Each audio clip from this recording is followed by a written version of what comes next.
Hello everyone, कैसे हो आप लोग। दिस इज सत्यम और आज हम पढ़ने वाले हैं वर्क एनर्जी पावर का लेक्चर नंबर 2, जिसमें हम कुछ न्यूमेरिकल की बातें करेंगे और कुछ वेक्टर से रिलेटेड कुछ वर्क निकालेंगे और डिफरेंशिएशन आएगा, इंटीग्रेशन आएगा। मतलब ये जो लेक्चर है ना, पूरा का पूरा न्यूमेरिकली सेक्शन है, वर्क के न्यूमेरिकली सेक्शन है। मतलब इसमें हम वर्क से कुछ क्वेश्चन वगैरह करेंगे हायर लेवल में, ठीक है। एक आध आईआईटी के क्वेश्चन भी करेंगे। ओके, तो फटाफट कॉपी पेन निकाल के रेडी हो जाओ। मस्ती करना 30 मिनट के लिए बंद कर दो। अगला video approx 40 minute approx plus ही था, तो वो जाके क्लियर कर लो। कहीं ना कहीं देखो, जब तक से कहानी शुरू से समझ में नहीं आता है तब तक से कोई कंसेप्ट क्लियर ही नहीं होता है। तो फटाफट जो लोग लेक्चर 1 नहीं देखे हैं देख लो, नहीं तो यहां पे भी डील होगी। थोड़ा सा रिकैप हो सकता है, ये 1 घंटे का लेक्चर जाए। ओके, चलो जल्दी फटाफट कॉपी पेन निकाल के रेडी हो जाओ। ध्यान से सुनो, हम पढ़ रहे थे वर्क। थोड़ा सा रिकैप कर लेते हैं, वर्क क्या होता है। वर्क क्या होता है? The scalar product of force and displacement is known as work. The scalar product of force and displacement is known as work.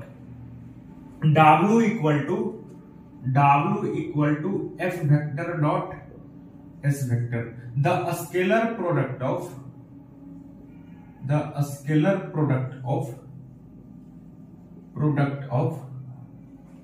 force and displacement is known as work. तो क्या मैं इसको लिख सकता हूं W equal to F vector dot S vector, और इसको लिखा जा सकता है Fs cos theta.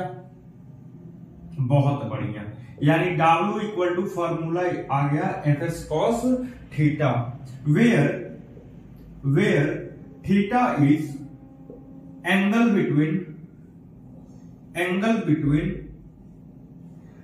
Force and displacement. ध्यान से सुनो, ये जो एंगल थीटा है ना, वो जो है ना, वो एंगल है बिटवीन फोर्स और डिस्प्लेसमेंट का। जैसे आपको 3 चीज फाइंड आउट करनी होगी। पहले आपको फोर्स देखना होगा, इन द डायरेक्शन ऑफ डिस्प्लेसमेंट देखना होगा, और आपका वो एंगल देखना होगा। जैसे यहां देखो, एक बॉडी है जिसका मास m है और इस पे लगने वाला फोर्स F है, और बॉडी जो है A से कहां चला गया, B पर चला गया। तो अभी भी फोर्स F लग रहा है। इसके 2 कंपोनेंट होंगे, एक होगा F cos थीटा और ये सरफेस एंगल बना रहा है थीटा।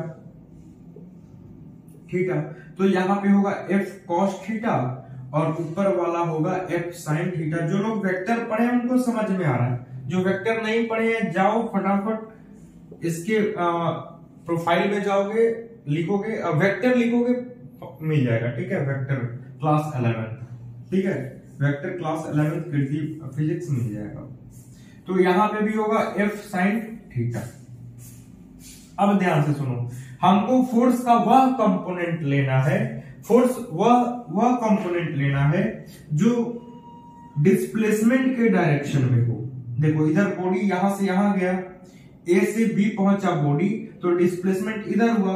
तो मेरे पास फोर्स के 2 कंपोनेंट पड़े हैं, तो हम फोर्स के वह कंपोनेंट लेंगे जो डिस्प्लेसमेंट के डायरेक्शन में है या उसके अपोजिट में है। 90 वाला हम नहीं लेंगे। चलो देखते हैं क्यों नहीं लेंगे और क्यों लेंगे। तो W equal to Fs cos theta अगर लेते हैं, cos थीटा, तो देखो cos थीटा जो है ना, वो in the direction of displacement है। This force is in the direction of displacement. ये जो फोर्स है ना, वो किस डायरेक्शन में है, डिस्प्लेसमेंट के डायरेक्शन में है। तो यहां से हो जाएगा थीटा की वैल्यू देख लो, डिस्प्लेसमेंट इधर, फोर्स भी इधर, F cos थीटा, दोनों के बीच का जो एंगल है वो क्या है, 0 डिग्री। देखो ये भी इसी डायरेक्शन में, डिस्प्लेसमेंट भी इसी डायरेक्शन में, यानी थीटा की वैल्यू थीटा की वैल्यू 0 डिग्री और cos 0 की वैल्यू 1 यानी कि fs। W equal to formula क्या निकल के आया, fs।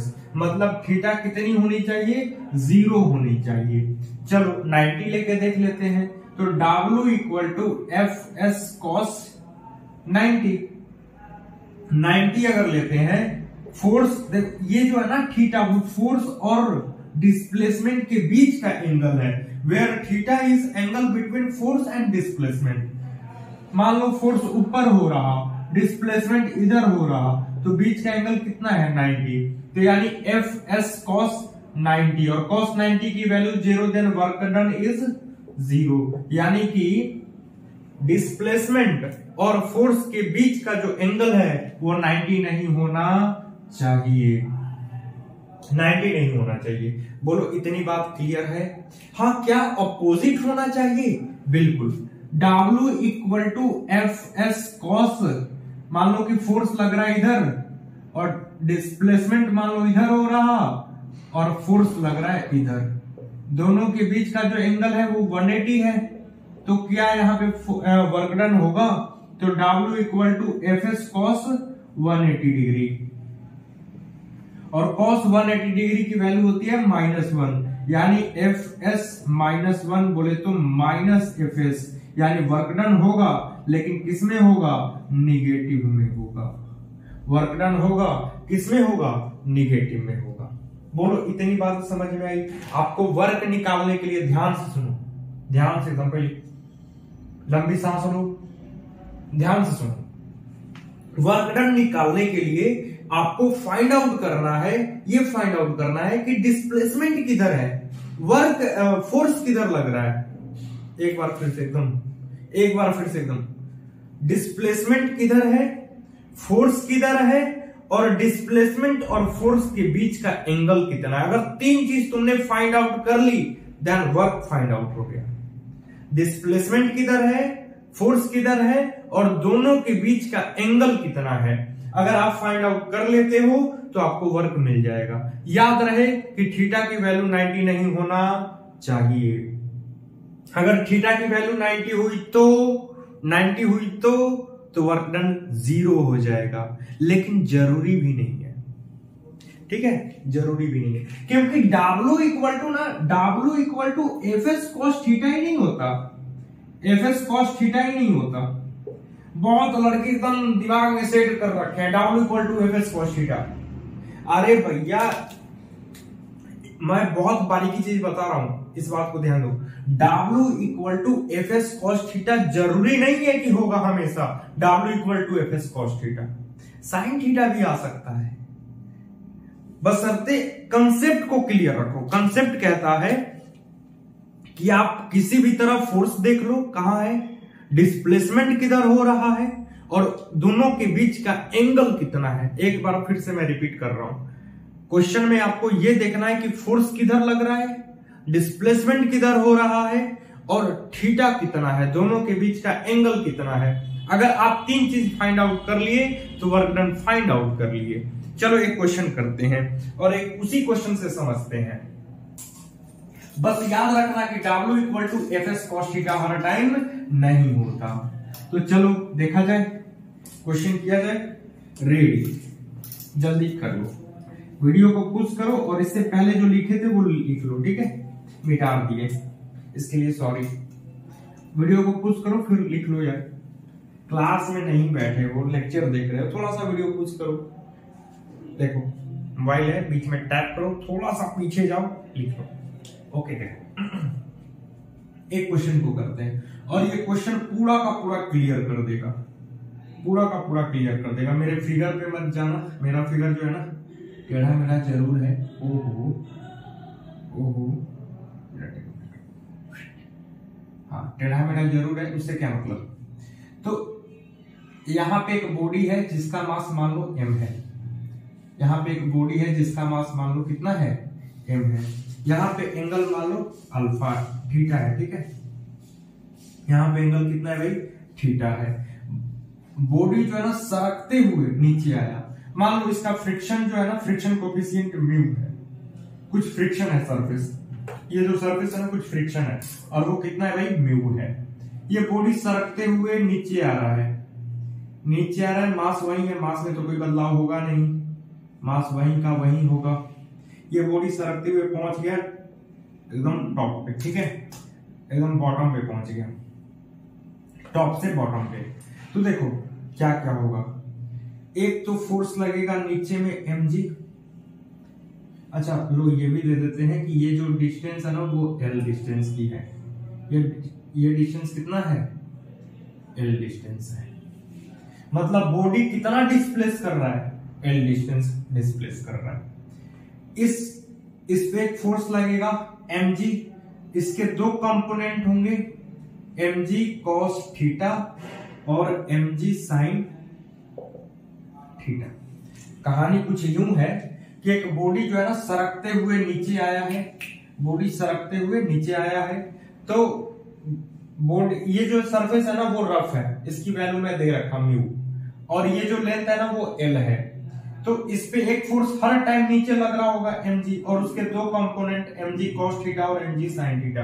अगर मैं पूछूं वर्क डन बताओ ड्यू टू ग्रेविटेशनल फोर्स की वजह से, तो क्या होगा भाई, ग्रेविटेशनल फोर्स और इनटू डिस्प्लेसमेंट।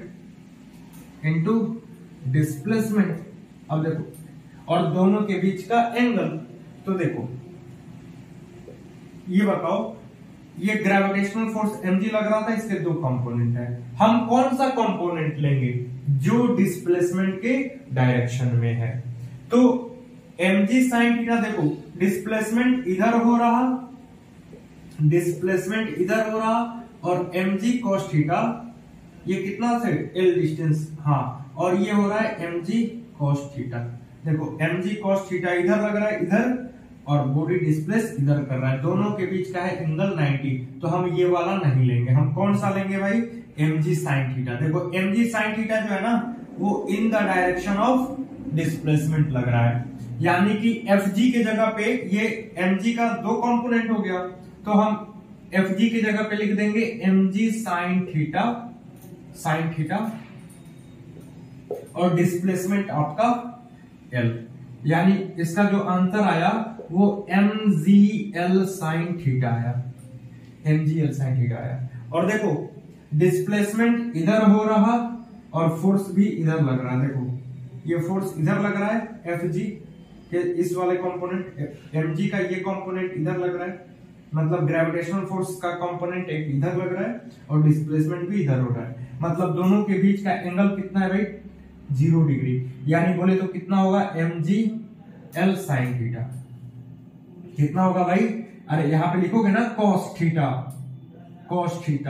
तो थीटा कितना है, दोनों के बीच का एंगल कितना है, 0 डिग्री है, और cos 0 की वैल्यू कितनी होगी, cos 0 की वैल्यू होगी 1, यानी बोले तो mgl sin थीटा। बोलो समझ में आया कि नहीं आया। अब सुनो, इसी क्वेश्चन में वर्क निकालो ड्यू टू नॉर्मल रिएक्शन की वजह से। तो देखो भाई नॉर्मल रिएक्शन की वजह से निकालते हैं, मतलब हमको फोर्स चाहिए नॉर्मल रिएक्शन का, डिस्प्लेसमेंट चाहिए और cos थीटा। तो देखो मतलब इन दोनों के बीच का एंगल, तो देखो नॉर्मल रिएक्शन हर टाइम ऊपर लगेगा, ऊपर, ठीक है, डिस्प्लेसमेंट ऊपर, नॉर्मल रिएक्शन ऊपर, डिस्प्लेसमेंट किधर हो रहा, बॉडी किधर मूव कर रहा है, इधर, यानी कि दोनों के बीच का जो एंगल है, देख लो ये बॉडी है, सरक रहा है, ठीक है, इस पे लग रहा है नॉर्मल रिएक्शन ऊपर और बॉडी डिस्प्लेस कर रहा है इधर, और दोनों के बीच का जो एंगल है वो कितना है, 90 डिग्री है, यानी कि यहाँ पे वर्क डन क्या हो जाएगा, 0, क्योंकि cos 90 की वैल्यू कितनी होगी, cos 90 Fn normal reaction into L, यानी ये कितना हो जाएगा, 0, बोले तो work done is 0। Normal reaction की वजह से वर्क डन कितना होगा, 0 होगा। अगर मैं बात करूं work done due to friction force, इसको मैं रब कर दूं, क्योंकि पता चल गया ना work done due to normal reaction कितना होगा, 0 होगा। अब मैं पूछूं work done due to friction force, friction force की वजह से वर्क डन ये कितना करेगा। तो देखो भाई, तो फ्रिक्शन फोर्स हमको पता कर लेना है, और डिस्प्लेसमेंट और cos थीटा दोनों के बीच का एंगल। तो फ्रिक्शन फोर्स का जो फॉर्मूला होता है वो होता है म्यू एन इक्वल टू लिख सकते हैं mg cos थीटा, क्योंकि n किसके बराबर है, mg cos थीटा के बराबर है। ये किसके बराबर है, mg cos थीटा के बराबर है, यानी कि mg cos थीटा। और इन दोनों के बीच का एंगल देखो, फ्रिक्शन फोर्स इधर लगेगा, फ्रिक्शन फोर्स मतलब फ्रिक्शन फोर्स इधर लग रहा है, देखो फ्रिक्शन फोर्स ऊपर लग रहा है और डिस्प्लेसमेंट किधर हो रहा है, नीचे। और दोनों के बीच का मान लो यहाँ पे फिगर बना देते हैं, ये बॉडी है जिसका मास m है, ऊपर में लग रहा है फ्रिक्शन फोर्स और बॉडी डिस्प्लेस कर रहा है इधर, और दोनों के बीच का जो एंगल है वो कितना है, 180 डिग्री है। दोनों के बीच का एंगल कितना है, 180 डिग्री है। क्या मैं लिख सकता हूं फ्रिक्शन फोर्स की जगह पे mu M G cos theta, और डिस्प्लेसमेंट कितना है भाई, एल है ना, डिस्प्लेसमेंट तो वो एल कर रहा है, और कॉस थीटा, दोनों के बीच का एंगल कितना है, कॉस 180 डिग्री। और कॉस 180 डिग्री की वैल्यू कितनी होगी, अरे भाई ये कॉस थीटा अलग अलग है, इनके ये वाला थीटा है, वो थीटा जो है ना ये वाला थीटा है, और ये वाला अलग थीटा है। देखो ये वाला थीटा है और इनके बीच वाला ये थीटा है, दोनों अलग अलग एंगल है। तो म्यू माइनस होगा, यानी mu M G L cos theta, और इसकी वैल्यू होगी -1, कॉस 180 की वैल्यू -1, बोले तो minus mu M G L cos theta. देखो तो इस बार वर्क डन की फॉर्मूला क्या आया, मतलब जरूरी नहीं है कि W equal to F S cos theta पे ही रखोगे, आपको किसी भी तरह फोर्स पता करना है, फोर्स किधर लग रहा है, डिस्प्लेसमेंट किधर हो रहा है, और दोनों के बीच का एंगल कितना है। अगर तीन चीज फाइंड आउट कर लिए तो डिस्प्लेसमेंट आपका फाइंड आउट हो गया। बोलो समझ में आया कि नहीं आया। तो ये सब बेसिकली जो ज्यादा है ना वो बेसिकली है W equal to F S cos theta पर, मतलब फोर्स निकालना है, डिस्प्लेसमेंट देखना है और दोनों के बीच का एंगल लिखना है। बोलो समझ में आया कि नहीं आया। और W इक्वल टू फॉर्मूला याद हो गया, एफ एस कॉस थीटा। देखो भाई मेरा कहने का मतलब है, ये लेक्चर मेरे को लग रहा है कि लेंथी लगेगा तो कोई बात नहीं, लेकिन कंसेप्ट तो क्लियर हो रहा है ना। देखो W equal to F S cos theta जो है ना वो है सही है, लेकिन आपको किसी भी तरह फोर्स फाइंड आउट कर लेना है, एस मतलब डिस्प्लेसमेंट देख लेना है, और कॉस थीटा दोनों के बीच का एंगल देख लेना है। अगर डिस्प्लेसमेंट और फोर्स के बीच का एंगल 0 है तो वर्क डन होगा, पॉजिटिव में वर्क डन होगा। अगर दोनों के बीच का एंगल 180 डिग्री है तो निगेटिव में वर्क डन होगा। देखो यहाँ पे ये निगेटिव में वर्क डन हुआ, और थीटा अगर 90 हो जाए तो वर्क डन 0 होगा। चलो आगे बढ़ा जाए। चलो एक और क्वेश्चन करते हैं,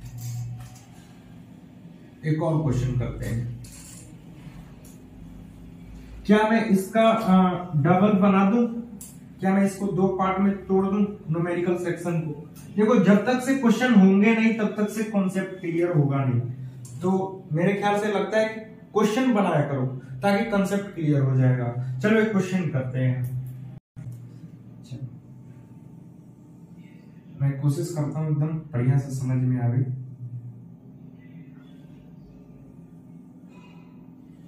ये रहा इसका, मेरे ख्याल से लगता है कि अब समझ में आएगा आप लोगों को।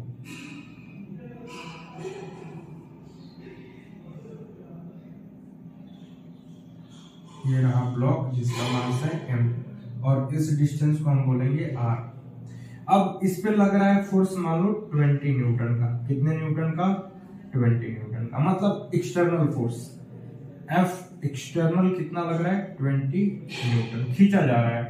तो मान लो कि उसको कुछ ऐसे खींचते खींचते हम यहां पहुंचा दिए जहां पे एंगल मान लो थीटा बनाया, कितना बनाया एंगल जो है वो थीटा बनाया।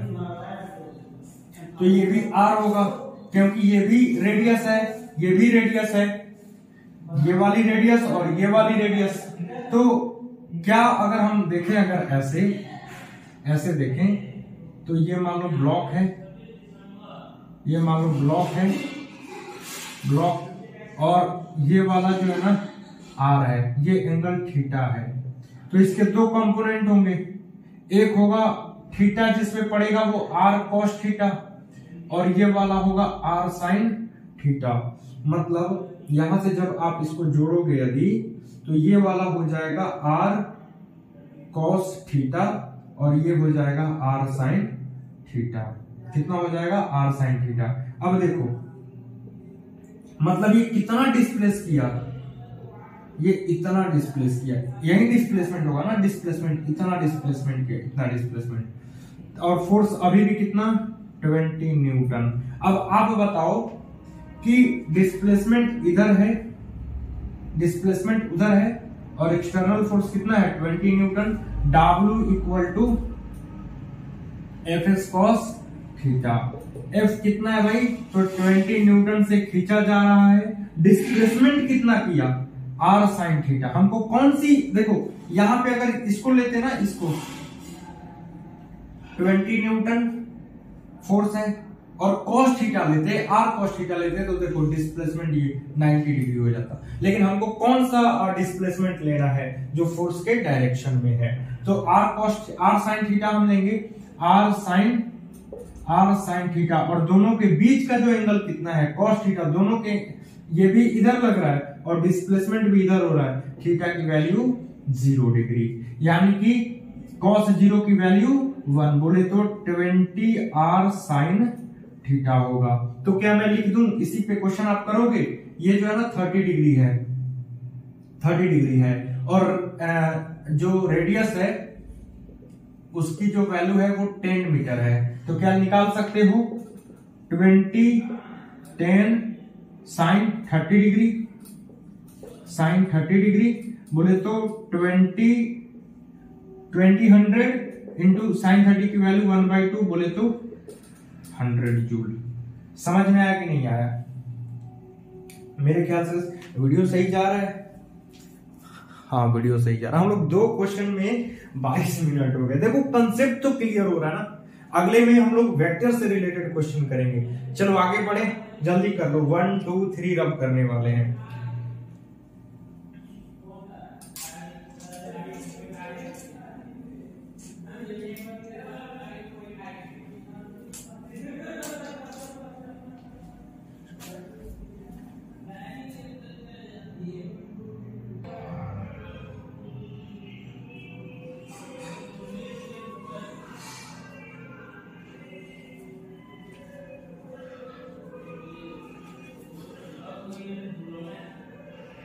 If theta is smaller than 90 degree, यदि मान लो ये रहा फोर्स,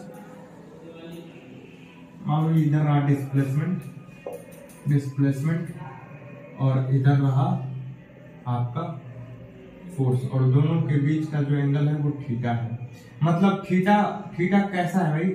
स्मॉलर देन 90 डिग्री। यदि थीटा की वैल्यू 90 डिग्री से कम रहेगी तो cos थीटा पॉजिटिव में होगा।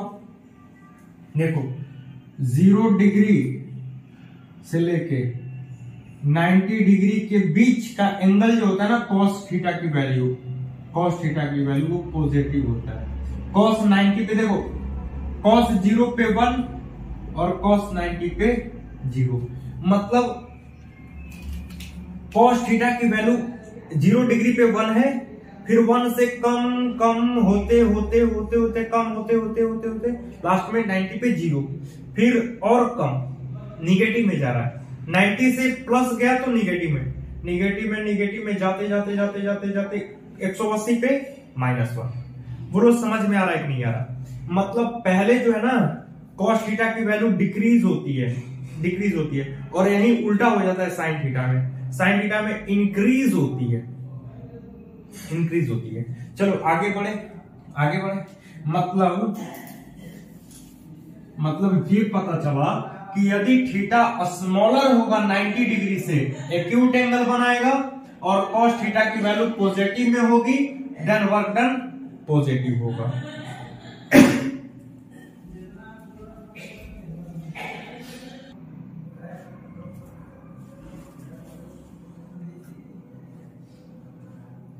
If theta is smaller than 180 और ग्रेटर देन 90, अभी जस्ट बता रहे थे, पहले इसका क्लियर कर लेते हैं।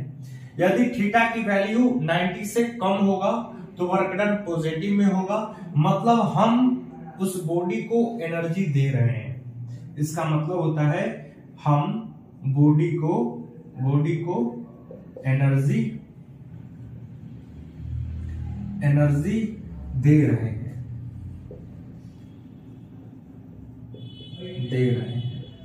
मतलब उसको अभी वर्क डन मतलब एनर्जी उसको हम दे रहे हैं यदि वर्क डन की वैल्यू पॉजिटिव में है। अब देखो थीटा जो है ना 180 से कम और 90 से ज्यादा, इसमें अगर हो 90 से ज्यादा, 90 डिग्री से ज्यादा और 180 से मान लो 180 से कम या 180, ठीक है 180 डिग्री पे, तो वर्क डन की वैल्यू जो होगा वो निगेटिव में होगा। अभी बता रहे थे कि पहले जो होता है वो cos 0 पे 1, फिर कम होते होते 90 पे 0, फिर माइनस में, तो इसमें निगेटिव में आएगा आंसर, वर्क डन निगेटिव में, मतलब हम उस बॉडी से एनर्जी ले रहे हैं। फील आया कि नहीं आया? वर्क डन निगेटिव का मतलब होता है कि बॉडी से एनर्जी ले रहे हैं, और वर्क डन पॉजिटिव का मतलब है कि एनर्जी हम दे रहे हैं। इतनी बात क्लियर हुई? चलो एक क्वेश्चन किया जाए, चलो एक क्वेश्चन करते हैं, जल्दी कर लो फटाफट, 1 2 3 रब करने वाले हैं।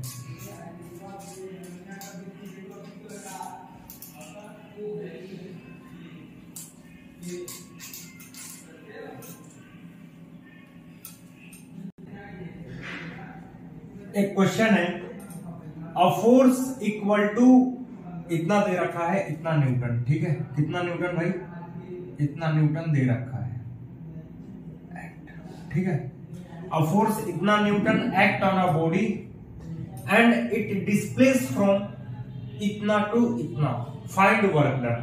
अब देखो ये जो क्वेश्चन है ना वो वेक्टर से रिलेटेड है। अब यहाँ पे कैसे वर्क डन फाइंड आउट करेंगे? तो देखो एफ वेक्टर दे रखा है 2i cap plus 3j cap minus 4k cap. अगर हम देखें इसको मान लेते हैं पॉइंट ए और इसको मान लेते हैं पॉइंट बी, मतलब कोई बॉडी है जो ए से चल रहा है बी पे, और इस पे लगने वाला जो फोर्स है वो F इक्वल टू कितना है? 2i cap plus 3j cap minus 4k cap है। अब देखो यहां का जो कोऑर्डिनेट है वो 2 1 0 है और यहां का कोऑर्डिनेट है 3 4 2 है। तो क्या हम दोनों का इसका वेक्टर निकाल, क्या हम इसको वेक्टर के रूप में लिख सकते हैं? 2i cap plus j cap और k कैप की वैल्यू 0, यहां पे 3i cap plus 4j cap plus 2k cap हो जाएगा। तो क्या हम निकाल सकते हैं work? W equal to F S, और दोनों देखो डिस्प्लेसमेंट इधर हो रहा है और दोनों के बीच का जो एंगल है वो कितना है? 0 डिग्री है, यानी कि W equal to F S, क्योंकि इसकी वैल्यू होगी 1, यानी W equal to F vector dot S vector. अच्छा एफ वेक्टर कितना है भाई? तो एफ वेक्टर को लिख सकते हैं एफ वेक्टर 2i कैप, तो इसको हम मॉड में तोड़ लेते हैं, मैग्नीट्यूड में। तो एफ वेक्टर का जो मॉड होगा वो होगा रूट के अंदर 2 का स्क्वायर प्लस 3 का स्क्वायर प्लस माइनस 4 का स्क्वायर। यहां से ये हो जाएगा 2 2 जा 4 प्लस 3 3 जा 9 और 4 4 जा 16, यानी कि यहां से जो आंसर आएगा वो मेरे ख्याल से 16 9 25 25 4 29, यानी कि इतना न्यूटन, √29 न्यूटन। तो क्या मैं यहां पे लिख दूं, यहां पे लिख दूं √29 न्यूटन। अब डिस्प्लेसमेंट निकालते हैं, तो डिस्प्लेसमेंट देखो यहाँ पे पोजीशन वेक्टर है, क्या मैं इसको रफ कर दूं? यहाँ पे पोजीशन वेक्टर है, देखो पोजीशन वेक्टर ए बी, क्या मैं अगर ए बी वेक्टर निकाल लूं तो पोजीशन निकल जाएगा। तो B vector minus A vector, तो बी वेक्टर की वैल्यू जो है वो 3i cap plus 4j cap minus plus 2k cap, minus 2i cap plus j cap, यहां से हो जाएगा 3i cap plus 4j cap plus 2k cap minus 2i cap minus j cap. यहां से देखोगे तो 2 माइनस होगा तो हो जाएगा i कैप, 4 में से j बोले तो 3j कैप और ये होगा 2k कैप। ये आया आपका ए बी वेक्टर। तो क्या मैं यहां से बी वेक्टर निकाल लूं? ए बी वेक्टर का मोड होगा रूट के अंदर 1 का स्क्वायर प्लस 3 का स्क्वायर प्लस 2 का कितना होगा 1 का स्क्वायर 1 प्लस 9 प्लस 4, 9 1 10, 10 4 14 यानी कि रूट 14। यहां से होगा रूट 14। अब कर लो जो आएगा वो आंसर, इसको मल्टीप्लाई कर दो 29 इंटू इतना जूल। बोलो समझ में आया कि नहीं आया? करना कुछ नहीं था, फोर्स का मैग्नीट्यूड निकाल लो। ए का वेक्टर दे रखा है, बी का वेक्टर दे रखा है, दोनों को वेक्टर के रूप में ला दो और इसके बाद ए बी का पोजीशन वेक्टर निकाल लो। मालूम है पोजीशन वेक्टर निकालना, A B vector equal to B vector minus A vector. B vector की वैल्यू रखो माइनस ए वेक्टर की वैल्यू रखो, ये माइनस अंदर जाके खेल लेगा, माइनस बना देगा सबको और इसके बाद प्लस माइनस कर लो जो आएगा, फिर उसका मॉड निकाल लो, पुट कर दो, देन सॉल्व। चलते हैं अगले क्वेश्चन की तरफ, जल्दी कर लो फटाफट। 1 2 3 4 रब करने वाले हैं। ओके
इस क्वेश्चन को देखते हैं।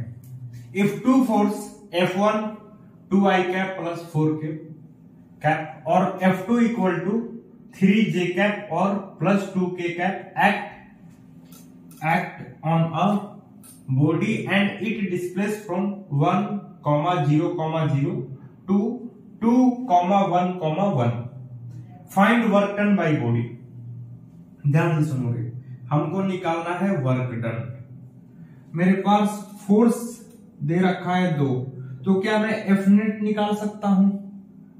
F1 plus F1 plus F2, F1 plus F2, इस पे 2 फोर्स लग रहे हैं, एक फोर्स 2 फोर्स। और लेकिन हाँ ये भी तो होना चाहिए, वो दोनों फोर्स एक ही डायरेक्शन में लग रहे हैं, आर इन सेम डायरेक्शन। इसको लिखना पड़ेगा आर इन सेम डायरेक्शन।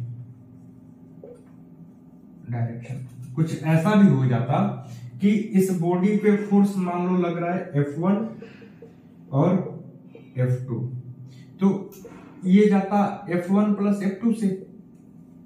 और सुनो, अगर क्वेश्चन में ऐसे दे देता कि इस बॉडी पे लग रहा है F1 और इस बॉडी पे लग रहा है F2 और देन बॉडी मूव कर रहा है F कितने से, इधर मूव कर रहा है, यानी कि ये वाला फोर्स ज्यादा है किससे?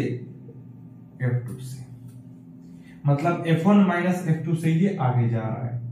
तो आर इन सेम डायरेक्शन, इस क्वेश्चन में आर इन सेम डायरेक्शन का पार्ट है, ठीक है। लेकिन आप लोग इसी क्वेश्चन को दूसरे बेस में बनाओगे अलग डायरेक्शन में, तो F1 माइनस F2 ले लोगे। मेरी बात समझ में? एक बार मैं फिर से बता दूं, ये बॉडी है जिसका मास मान लो m है और इस पे लग रहा है फोर्स F1 और इस पे लग रहा है फोर्स F2, तो ये कितने से आगे बढ़ेगा?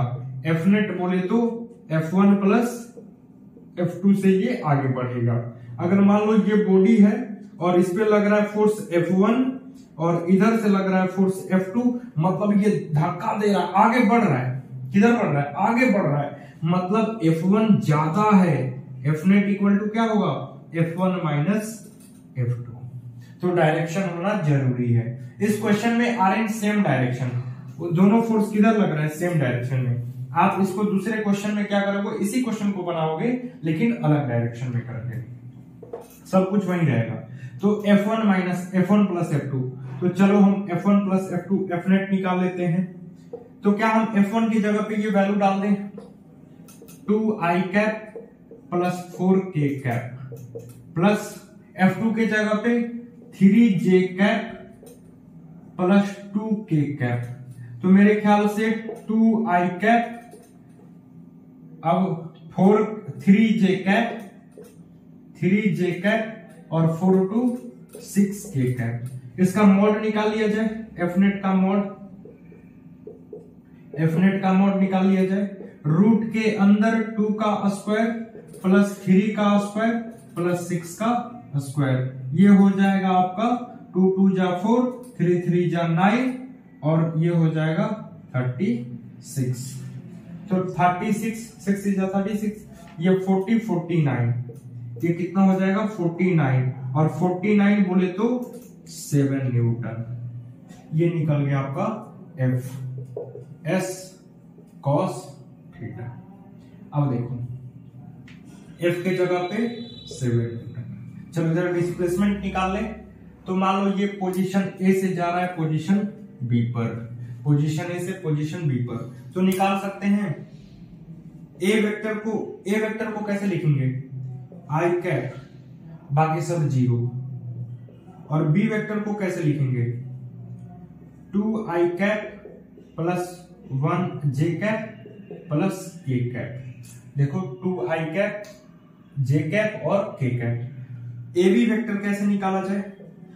पोजीशन वेक्टर, पहले b vector minus a vector. b vector की value 2i cap plus j cap plus k cap minus i cap, minus i cap, यानी ये हो जाएगा 2i cap plus j cap plus k cap minus i cap. यानी यहां से answer आएगा i cap plus j cap plus k cap, यानी कि आंसर आएगा इसका। ए बी का मॉड निकाल लेते हैं। ए बी का मॉड होगा रूट के अंदर 1 का स्क्वायर प्लस 1 का स्क्वायर प्लस 1 का स्क्वायर। ये कौन गाना बजा रहे हो? 1 का स्क्वायर। यहां से होगा 1 प्लस 1 बोले तो रूट 3, यानी कि s के जगह पे रूट 3, यानी आंसर हो जाएगा। दोनों के बीच का एंगल कितना है? cos 0 डिग्री, यानी 1, यानी कि 7 रूट 3 जूल, 7 रूट 3 जूल। अगर कह देता कि अपोजिट डायरेक्शन में है तो minus are in opposite direction, are in opposite direction, तो माइनस लग जाएगा यहां पे। और इसके बाद ये वाला टर्म ये हो जाएगा आपका माइनस में, मतलब 2i cap plus 4k cap minus 3j cap minus 2k cap. इसका आंसर कितना होगा? इसका आंसर होगा 2i cap minus 3j cap 4 minus 2 plus 2k cap. और यहां से इसका आंसर होगा 2 का स्क्वायर माइनस 3 का स्क्वायर और यहां से 2 का स्क्वायर, यहां से 2 का स्क्वायर, मतलब यहां से कितना होगा? 2 2 जा 4, 3 3 जा 9 और 2 2 जा 4, यानी 8 9 8 17 रूट 17। इसका आंसर होगा रूट 17। जब दोनों अपोजिट डायरेक्शन में होंगे तब फोर्स पॉजिटिव आया कि नहीं आया? समझ गए? जब अपोजिट डायरेक्शन में होंगे तो माइनस लग जाएगा, माइनस अंदर जाके खेल, प्लस माइनस वाला काम। इसके बाद जो आएगा उसका मॉड निकाल लोगे। सही है ना? 4 4 8 9 17 रूट 17 न्यूटन। अब ये वाला तो आंसर वही जाएगा। That's all. चलो अगला क्वेश्चन करें। अगला क्वेश्चन ओके।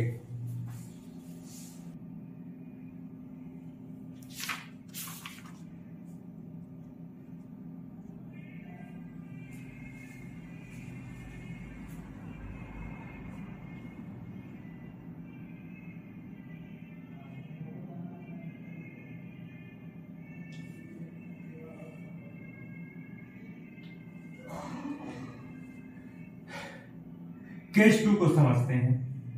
वेरिएबल फोर्सेस, अगर मान लो फोर्स कैसा हो, वेरिएबल हो। इससे पहले जो फोर्सेस आ रहे थे, डिस्प्लेसमेंट आ रहे थे, सबके सब कांस्टेंट थे, इतना मीटर, इतना वोल्ट, सब कुछ। लेकिन अब फोर्स वेरिएबल आ गया, मतलब F इक्वल टू 2x, और x जो है ना at 1 to x3, मतलब x जो है ना डिस्प्लेसमेंट जो है ना लगातार x से बढ़ रहा है, ठीक है। तो W इक्वल टू, उस टाइम W का वर्क का फॉर्मूला क्या हुआ, अच्छा देखो वर्क का फॉर्मूला ही देख लेते हैं। W equal to F dot S जब थीटा की वैल्यू 0 हो, W equal to minus FS जब थीटा की वैल्यू 180 डिग्री होगी। W इक्वल टू एक फॉर्मूला था, main formula FS cos theta. अब अगर मान लो मेरे को छोटा वैल्यू, छोटा वर्क डन चाहिए, तो DW इक्वल टू DFS बोलो होगा, लेकिन फोर्स बाहर और DS बोले तो DX, ठीक है। S जो है ना वो किसके बराबर है, x के, तो मैं यहाँ पे x लिख दूं, dx। दोनों तरफ लगाएंगे इंटीग्रेशन, यानी W equal to integration of F dx, F dot dx, इसको नोट कर लोगे। W equal to F dot dx, वही चीज है, वही चीज है, F vector dot S vector. अरे ये फॉर्मूला पढ़े थे ना, W equal to F vector dot S vector, S vector. तो F के जगह पे छोटा सा फोर्स और S के जगह पे dx, छोटा सा डिस्प्लेसमेंट, तो इसको लिख सकते हैं ना F डॉट dx। तो चलो यहां करते हैं, W equal to integration of F dot dx। Integration कहां से कहां तक, x1 से लेके x2 तक। इंटीग्रेशन ऑफ F के जगह पे 2x और dx कहां से कहां तक, x1 से लेके 3 तक। अच्छा क्या 2 बाहर आ जाएगा, 1 से लेके 3 x dx कांस्टेंट जो होता है वो बाहर आ जाता है, वेरिएबल का होता है इंटीग्रेशन। यहां से ये हो जाएगा x dx का इंटीग्रेशन होता है x स्क्वायर बाई 2, याद रखना x dx का integration x square by 2, t dt का integration t square by 2, c dc का differentiation c square by 2, x dx का इंटीग्रेशन, सॉरी सबका इंटीग्रेशन, x dx का इंटीग्रेशन x स्क्वायर बाई 2, कहां से लेके कहां तक, एक से ऊपर वाला 3 और नीचे वाला आपका 1। चलो 2 आपका बाहर है, ये यहां पे है, 2 आपका बाहर है, कहां से कहां भाई, तो एक बार ऊपर वाला माइनस एक बार नीचे वाला, मतलब x के जगह पे आप 3 पुट करोगे, 3 का स्क्वायर बाई 2 माइनस 1 का स्क्वायर बाई 2। देखो एक बार ऊपर वाला, x के जगह पे एक बार ऊपर वाला पुट करोगे, माइनस एक बार नीचे वाला, तो यहां से पुट कर किए x के जगह पे 3 का स्क्वायर बाई 2 माइनस 1 का स्क्वायर बाई 2, यानी यहां से आंसर हो जाएगा 3 का स्क्वायर 9/2 माइनस 1/2, ये हो जाएगा 2, ये हो जाएगा कॉमा 2 और 9 माइनस 1, और ये हो जाएगा 2, ये हो जाएगा 8/2, ये हो जाएगा 4 और ये हो जाएगा 8 जूल। ये निकला आपका वर्क का वैल्यू। चलो एक और क्वेश्चन करें इसी पे, धड़ाधड़ एक और क्वेश्चन। चलो एक और क्वेश्चन करते हैं, 1 2 3 लेट्स गो। इस बार 3x स्क्वायर प्लस 1 और यही है 1 से लेकर 3। ओके प्यार से मिले वो मुझे गम देना, ओके जानो, धीरे धीरे धीरे, गाना नहीं आता यार। चलो आगे बढ़ते हैं, कैसे तो था मतलब, देखो ओके जानो, देखो W equal to integration of F dot dx, x1 से लेके x2 तक, इंटीग्रेशन ऑफ x1 से लेके x2 तक। x1 कहाँ है भाई, x1 कहाँ है आपका, x1 है 1 से लेके 3 तक। f की वैल्यू कितनी है 3x² प्लस 1 और dx ओके dx। अब सुनो, इसको लिख सकते हैं ऐसे 3x² dx, ये dx इसके साथ मल्टीप्लाई होगा तो 3x² dx plus integration of 1 dx हो जाएगा ना, एक बार इसके साथ और एक बार उसके साथ। हाँ वही 1 से लेके 3 ये देखो 3 बाहर आ जाएगा, इंटीग्रेशन 1 से लेके 3x² dx प्लस 1 बाहर 1 से लेके 3 dx। अब देखो 3x² dx का होता है x का है 2 को है एगो और है, मतलब x का पावर 3/3। देखो यहां पे भी समझा देते हैं, इंटीग्रेशन ऑफ x dx, तो x का है 2 को है मतलब x का स्क्वायर बाई 2। यहां पे देखो x² dx, x का है x 2 को एक और है मतलब x का पावर 3/3। इसका इंटीग्रेशन कितना होगा x का पावर 3/3, कहां से कहां तक 1 से लेके 3 तक, प्लस dx यहाँ पे क्या है 1 और 1 में 1। अरे भैया x की वैल्यू 1, देखो x क्या है 1 है मतलब x का पावर 1 में 1 बोले तो x, इसका 1 होगा ना x का पावर 1 बोले तो x, मतलब इसका इंटीग्रेशन होगा x कहां से कहां तक 1 से लेके 3 तक।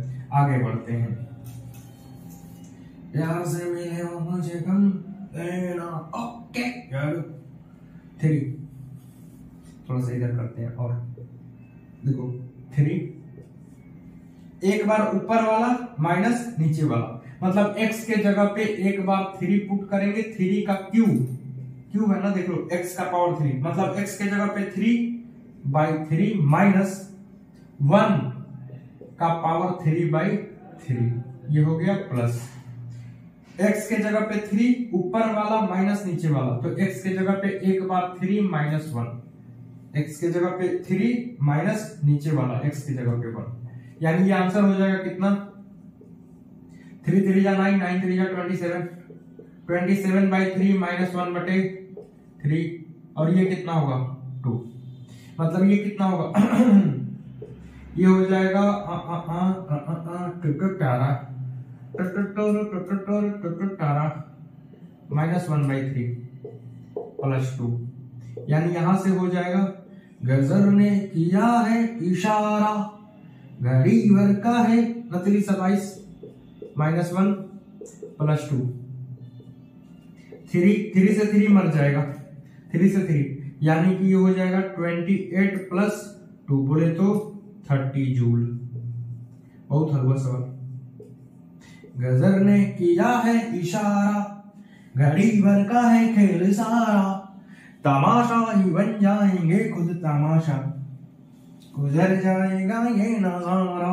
चलो आगे बढ़ो, जय हिंद, आगे बढ़ो जल्दी। हो गया आगे बढ़े अगला क्वेश्चन चलो देखो अगला क्वेश्चन करते हैं। चलो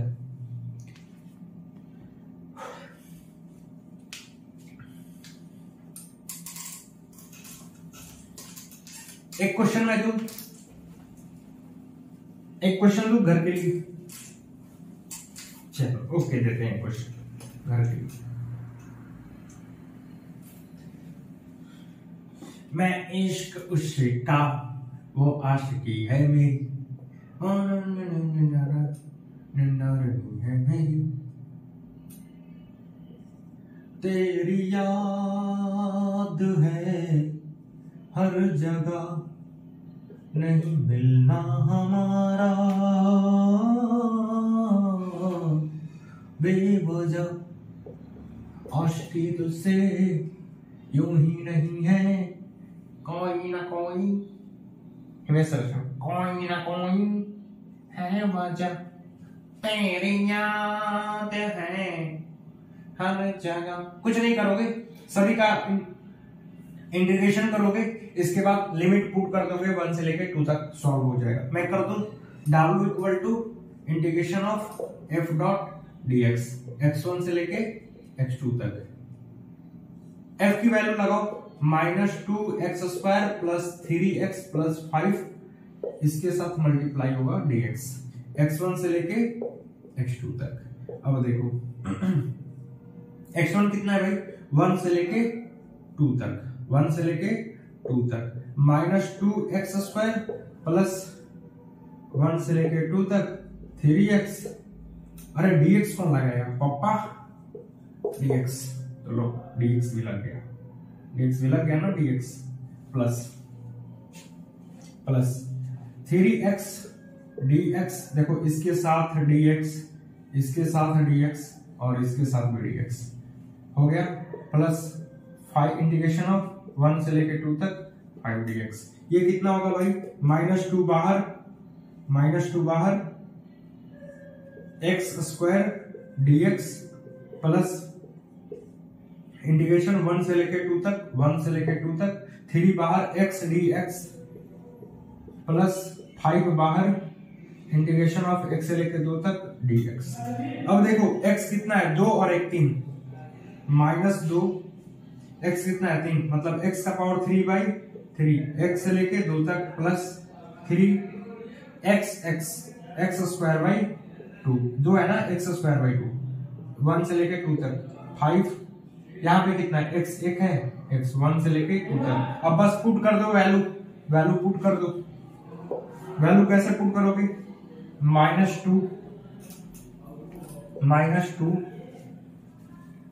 का क्यूब बटे में 3, 2 का क्यूब बटे में 3, -1 का क्यूब बटे में 3, एक बार ऊपर वाला फिर एक बार नीचे वाला, ऊपर वाला माइनस नीचे वाला, प्लस है तो प्लस 3।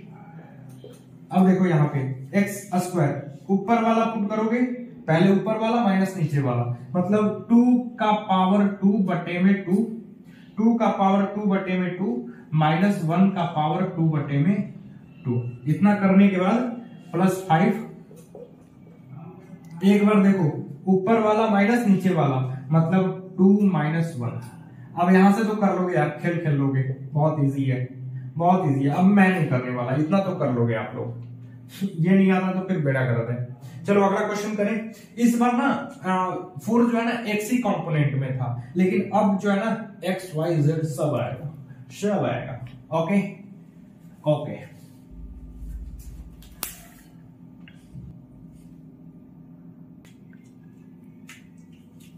कर दिला, चलो निकल कर रहा है।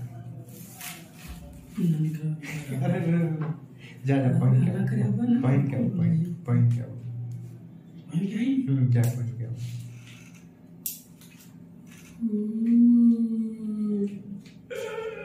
जा पॉइंट हो जाए।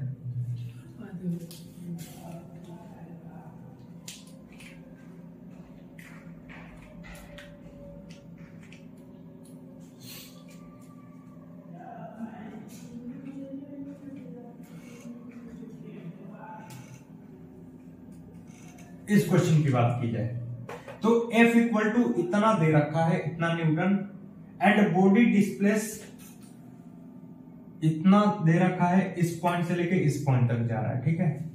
एक्सिस दे रखा है, कोऑर्डिनेट दे रखा है 1, 2, 2, 3, 4।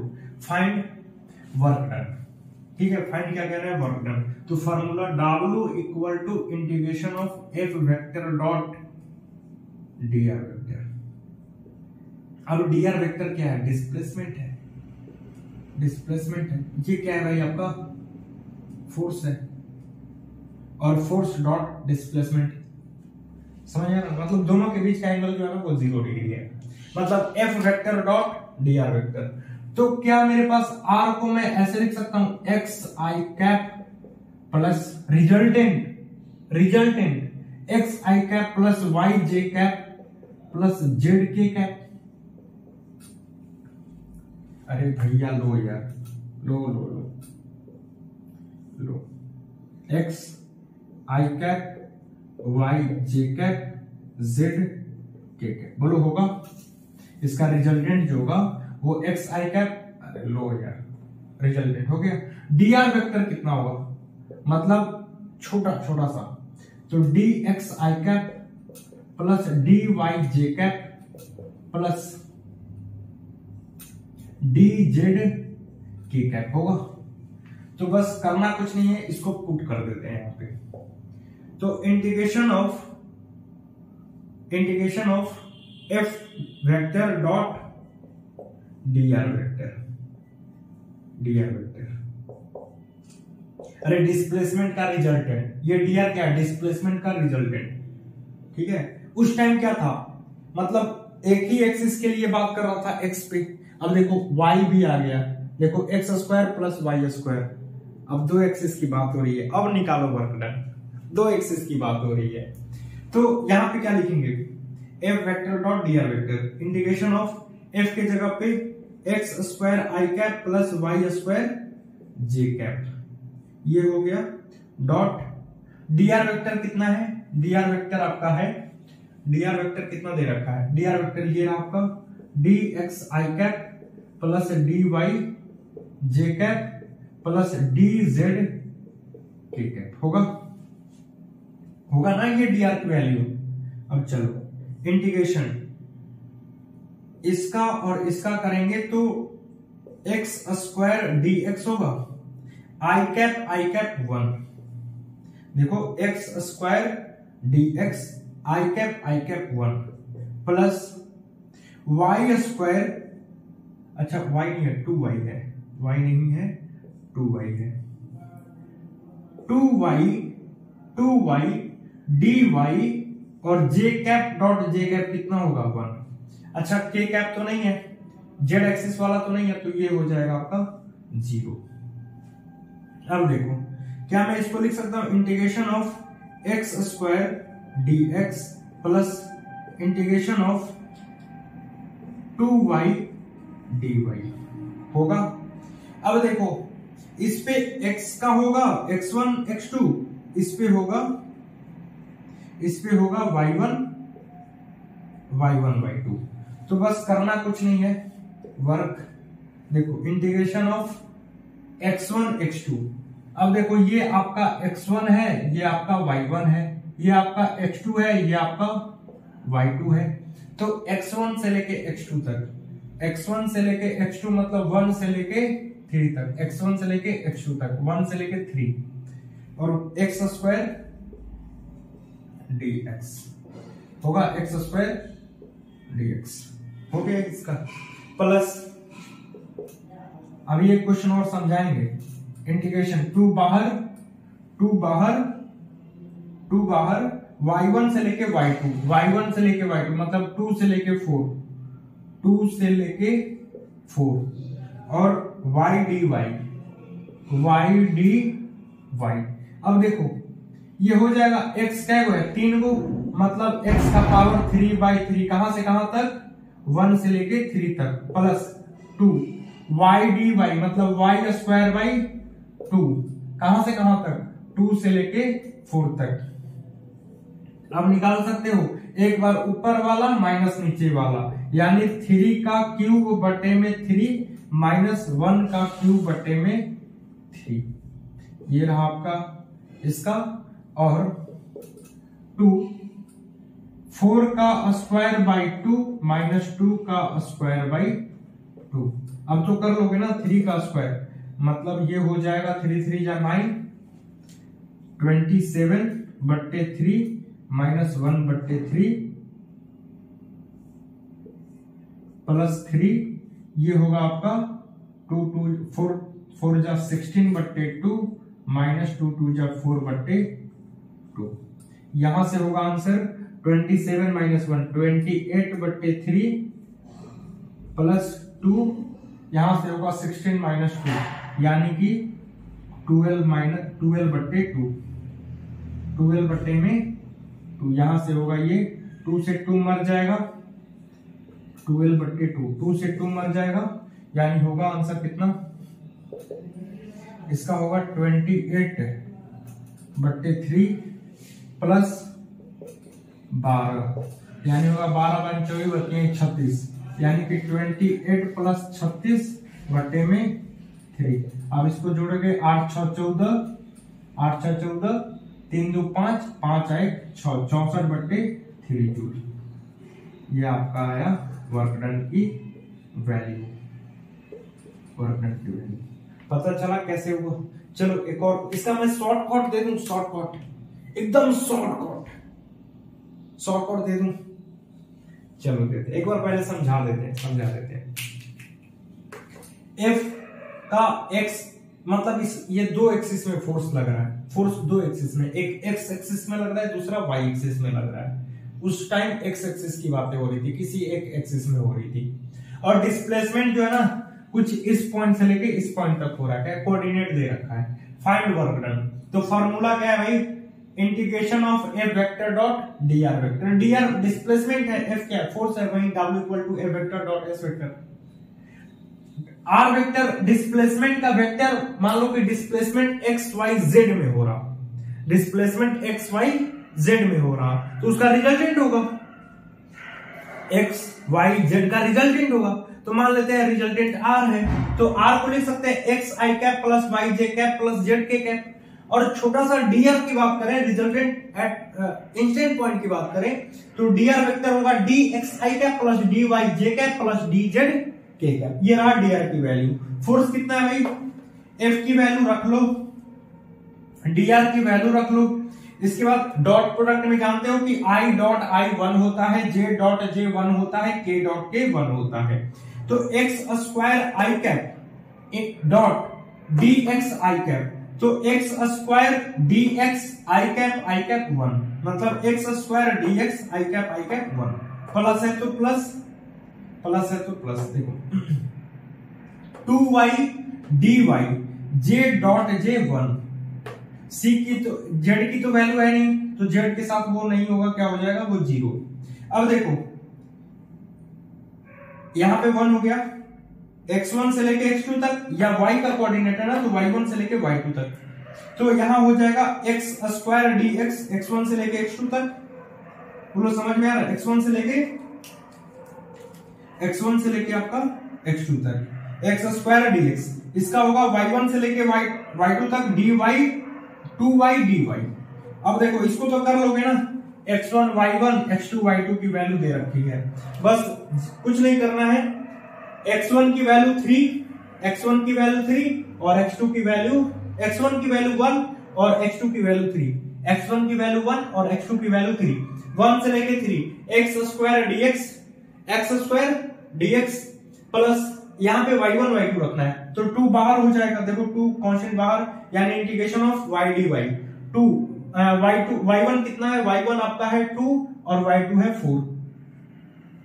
अब देखो X square dx, x square dx मतलब x कितने है 3 है, x का पावर 3/3, ऊपर वाला 3 से लेके 1 से लेके 3 तक, प्लस 2, y 2 है, y का स्क्वायर बाई 2, 2 से लेके 4 तक। बस करना कुछ नहीं, बस ऊपर वाला माइनस नीचे वाला, इसमें भी ऊपर वाला माइनस नीचे वाला कर लोगे, ध्यान यहां तक आओगे, इसके बाद यहां से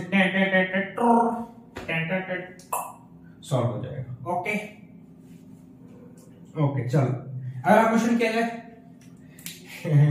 कितने बच्चे हंस रहे हैं, अरे मजाक नहीं हो रहा, बढ़िया क्वेश्चन एकदम। चलो शॉर्ट कोड बताते हैं।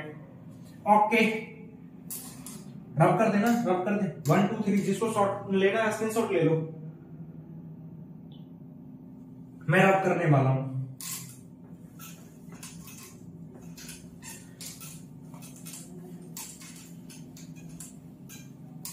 देखो भाई, अगर आप कहोगे ना कि डिस्प्लेसमेंट छोटे टॉपिक में समझा दो, तो भैया देखो वर्क जो है ना, ये कोई भी कॉन्सेप्ट छोटे टॉपिक में नहीं समझ में आएगा, ठीक है। एक लड़का बोला कि हाँ सर आप छोटे छोटे टॉपिक बनाओ, 10-10 मिनट बनाओ, यार मजाक थोड़ी ना है क्या आदमी 10-10 मिनट में पूरा का पूरा वर्क आपको समझा दे। पूरा फील लेना पड़ता है, फिजिक्स है, फिजिक्स के साथ खिलवाड़ करोगे फिर तुमको खिला देगा बढ़िया से, ठीक है। फिजिक्स के साथ खिलवाड़ मत करो, फिजिक्स एकदम पूरा फील लेके पढ़ो, एकदम पूरा फील। चलो शॉर्टकट की बात करते हैं। देखो शॉर्टकट, अगर मान लो y है तो लिखेंगे ना इसका Y net, W net, work done net, work done net में क्या बोल रहा हूं यार, work done net Y X plus W X plus W Y plus W Z होगा। इसका होगा इंटीग्रेशन ऑफ x1 से लेके x2 F X D X plus इसका होगा y1 से लेके y2 F Y D Y. इसका होगा z1 से लेके z2 F Z D Z. ये है शॉर्टकट, बस इस पे रखोगे सारा जो क्वेश्चन है ना एकदम सॉल्व हो जाएगा। 2 एक्सिस 3 एक्सिस की बात होगी तो मतलब फोर्स जब तीनों एक्सिस में लग रहा हो तो बोलो समझ में आ रहा है कि नहीं आ रहा। ये फोर्स जब फोर्स एक्ट ऑन 3 एक्सिस पे लगे तब। अब जैसे उस क्वेश्चन में था, याद करो, x1 से लेके x2 x square D X plus y1 से लेके y2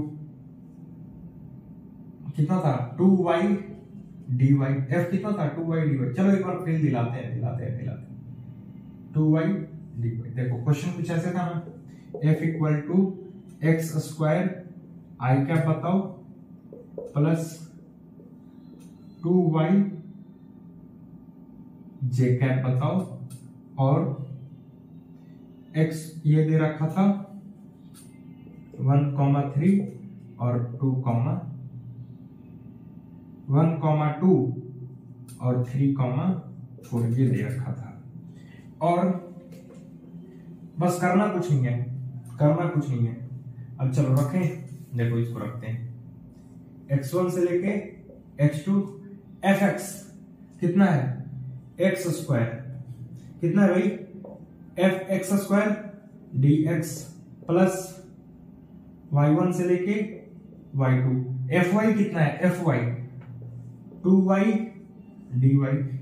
देखो x1 तुम्हारा कितना है, ये रहा आपका x1, ये रहा आपका x2, ये रहा आपका y1, ये रहा आपका y2।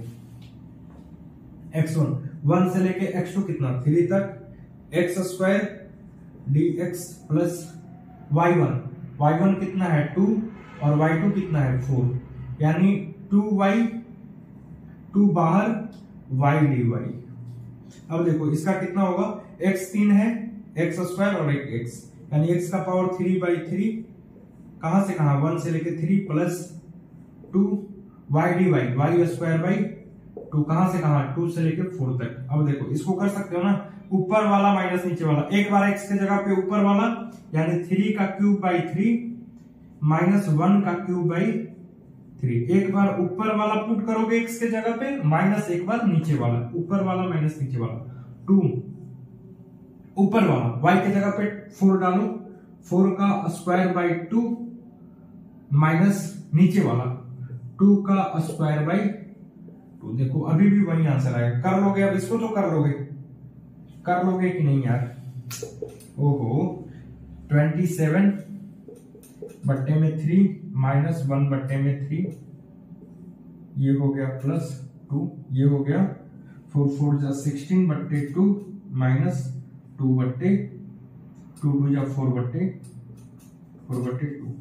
अब देखो ये कितना होगा 28/3 प्लस 2 12/2, यानी 2 से 2 मर जाएगा 28/3 प्लस 12 यानी आंसर होगा 12 36 प्लस 28/3 यानी कि कितना था 8 × 14 64/3 जूल।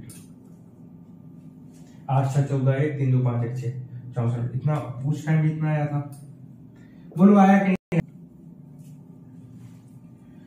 इस क्वेश्चन को तो खुद से करोगे, देखो f equal to minus X का power 3 I cap plus y का पावर 2 j कैप। और देखो ये रहा आपका x1 y1 x2 y2। Formula याद है, फॉर्मूला वर्क का, जब फोर्स दो एक्सिस में हो, integration of fx dx x1 से लेके x2 plus integration of y1 से लेके y2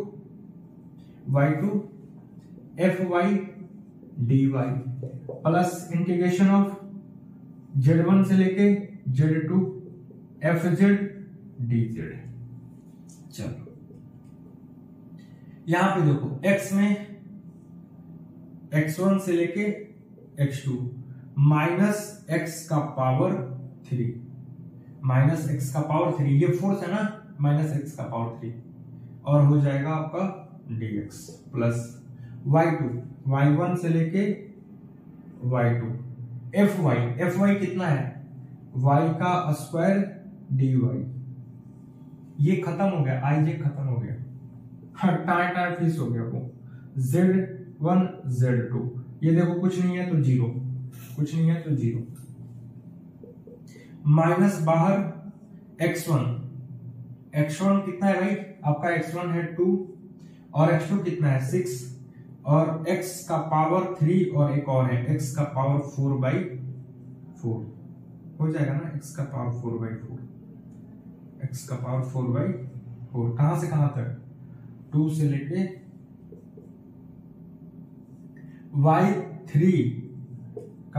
y का पावर 3/3 हो जाएगा ना, क्योंकि y 3 है। y1 कितना है 3 से लेके 5 तक, 3 से लेके 5 तक, कुछ नहीं करना, बस कुछ नहीं करना। आप ऊपर वाला 6 का पावर 4/4 माइनस 2 का पावर 4/4, ऊपर वाला माइनस नीचे वाला हो गया, प्लस 5 का पावर 3/3 माइनस 3 का पावर 3/3। अब इसको कर लिए तो लाइफ जी गई, ठीक है इसको कर लिए तो काम खत्म। अब ये तो हो जाना चाहिए, ये तो आपको आता है। चलो मिलते हैं अगले लेक्चर में। Okay bye, see you all of you. पढ़ते रहो, मुस्कुराते रहो, खेलते रहो, लेकिन पढ़ाई करते रहो एकदम मस्त। कोई पढ़ाई में कोई दिक्कत नहीं होनी चाहिए। देखो भाई लाइफ में ना पिताजी से मार खा लो, माताजी से मार खा लो, लेकिन समय का तमाचा जब पड़ता है ना तो बंदा ना इधर का रहता है ना उधर का रहता है। इसीलिए कहते हैं कि अभी समय है तो संभल जाओ, नहीं तो समय जब समझाएगा ना तो तुम मतलब बिखर जाओगे। Okay bye, see you all.